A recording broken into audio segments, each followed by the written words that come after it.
Richard and Janet were on the trip of a lifetime. They had always dreamed of visiting Costa Rica, and now they were there for their honeymoon, and it was living up to their expectations. Janet had ticked one thing off her bucket list when they ventured into the rainforest with their guide. They had spotted a sloth hanging upside down from the branches above. The couple were in awe of the magical beauty of the country and felt at home amongst the eco-tourism on which it thrives. As dawn broke, they could hear the eerie call of the howler monkeys resonating through the trees. Their accommodation was postcard perfect: wooden chalets with thatched roofs, wooden walkways and decking that looked out over the surrounding rainforest. But the highlight of their adventure was yet to come. At midnight, they joined an expedition to one of Costa Rica's most famous beaches in the Tortuguero National Park. This is world-renowned for watching sea turtles laying their eggs.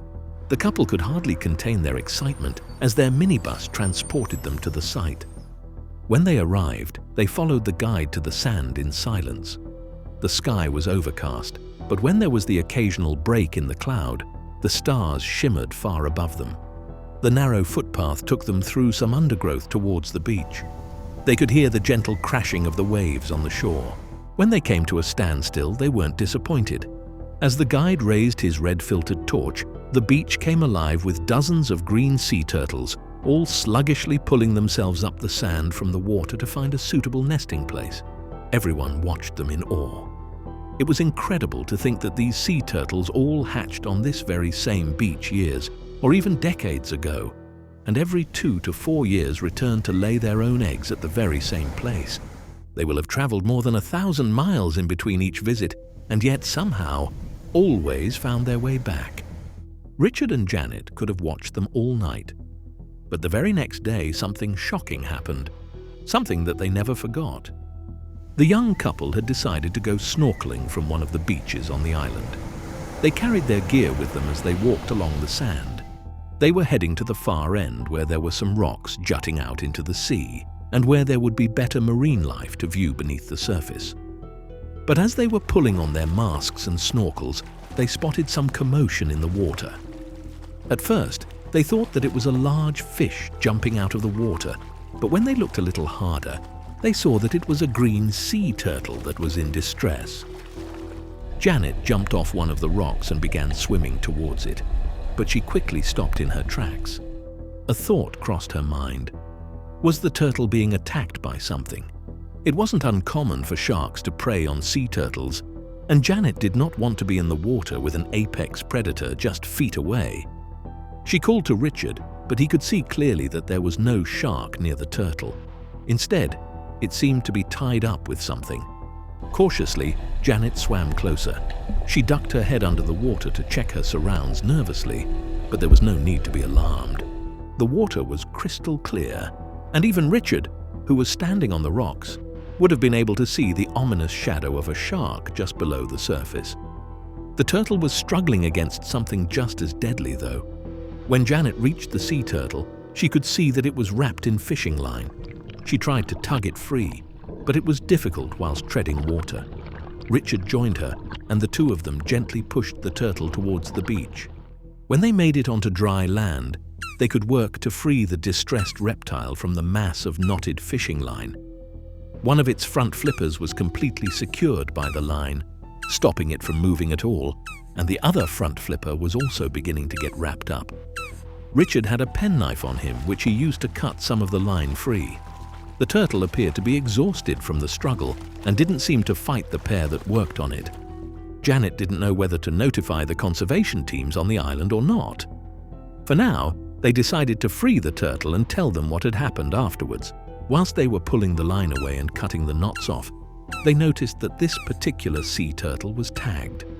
Janet made a note of the number that was etched into the metal tag between its back flipper and its tail. When all the fishing line was unwrapped from the turtle, Richard coiled it into a tight bundle. But there was still some trailing into the sea. He kept pulling for what seemed like ages, until finally the last of the line was wound in. At the end of it were 3 heavy weights. The turtle would have certainly drowned if it had not been rescued by Richard and Janet. The couple watched as the turtle shuffled back into the sea. It swam on the surface for a few feet before diving beneath the waves. It felt good to have been in the right place at the right time, but equally it was a stark reminder of our impact on the oceans. Less than 1% of hatchlings make it to sexual maturity, and so every egg laid on the Costa Rican beaches is vital to keep the species alive. That afternoon, Richard and Janet reported the incident to one of the conservation teams on the island. Janet told them the number they had seen on the turtle's tag, and they were able to pull up the animal's record. She hadn't yet been reported laying eggs that year, but was expected to in the coming weeks.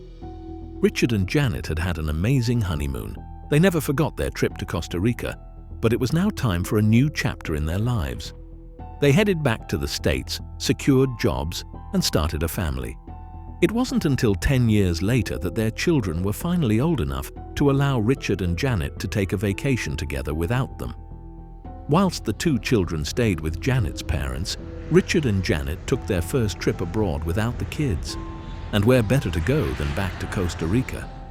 Touching down in the country they had both fallen in love with was a wonderful feeling. It had felt like only yesterday that they had been watching the sea turtles crawling up the beach to lay their eggs. But for Richard and Janet, their lives had changed immeasurably since then.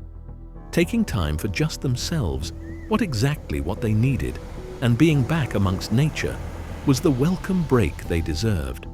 Because seeing the turtles crawling up the beaches in the middle of the night had been a highlight for them on their previous trip. The couple decided to do it again. Just like before, it was a magical sight, and as they watched the turtles bury their eggs in the sand, their minds wandered to the turtle they had rescued during their snorkeling trip.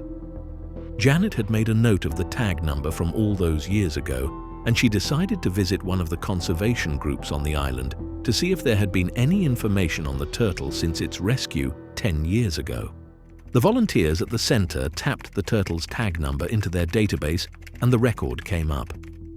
Richard and Janet peered at the screen, reading the details eagerly.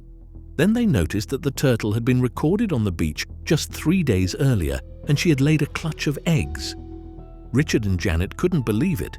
The same turtle that they had saved a decade ago was alive and well. And not just well, she had produced yet more offspring and was thriving. It was the best news they could have hoped for, and they both knew just how different her outcome could have been if they hadn't intervened when they did. They knew that there must have been thousands of cases like theirs, where a sea turtle had become entangled in stray fishing line and left to drown.